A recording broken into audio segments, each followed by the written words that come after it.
உங்களை செம்மைப்படுத்துவதற்கான உங்கள் முயற்சிகள் உங்கள் ஆரோக்கியத்தில் நேர்மறையான தாக்கத்தை ஏற்படுத்தும். இதன் விளைவாக நீங்கள் நம்பிக்கையுடன் இருப்பீர்கள். சந்திரன் ராசிக்கு 2ஆம் வீட்டில் சனி இருப்பதால் போதிய நிதி இல்லாததால் இந்த வாரம் வீட்டில் கருத்து வேறுபாடுகள் ஏற்படும். எனவே இதுபோன்ற ஒவ்வொரு சூழ்நிலையிலும் உங்கள் குடும்ப உறுப்பினர்களுடன் சிந்தனையுடன் தொடர்பு கொள்ளவும். தேவைப்பட்டால் செல்வம் குவிப்பது தொடர்பாக அவர்களிடம் சரியான ஆலோசனையை பெறவும். குடும்பச் சூழலில் குழப்பம் ஏற்படும்.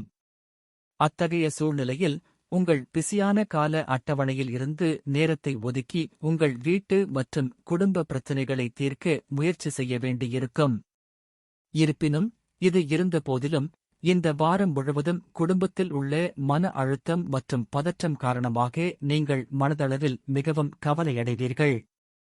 சந்திரன் ராசியைப் பொறுத்து 4வது வீட்டில் வியாழன் அமைவதால் நீங்கள் தொழில் புரிபவராக இருந்தால் இந்த வாரம் உங்கள் பணியிடத்தில் கவனமாக இருக்க வேண்டும். இல்லையெனில் உங்கள் சக ஊழியர்களால் முன்வைக்கப்பட்ட திட்டமிடல் மற்றும் சதித்திட்டங்கள் காரணமாக நீங்கள் சில பெரிய பிரச்சினைகளில் சிக்குவதற்கு வாய்ப்பு உள்ளது. பயனற்றதாக கருதிய பல மாணவர்களின் முயற்சிகள் இந்த வாரத்தில் சாதகமாக இருக்கும். மேலும் அவர்கள் தங்கள் ஆசிரியர்களை அறிவு மற்றும் திறமையால் ஈர்க்க முடியும்.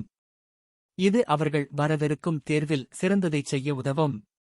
பரிகாரம்: சனிக்கிழமையன்று மாற்றுத்திறனாளிகளுக்கு தயிர் சாதம் வழங்கவும்.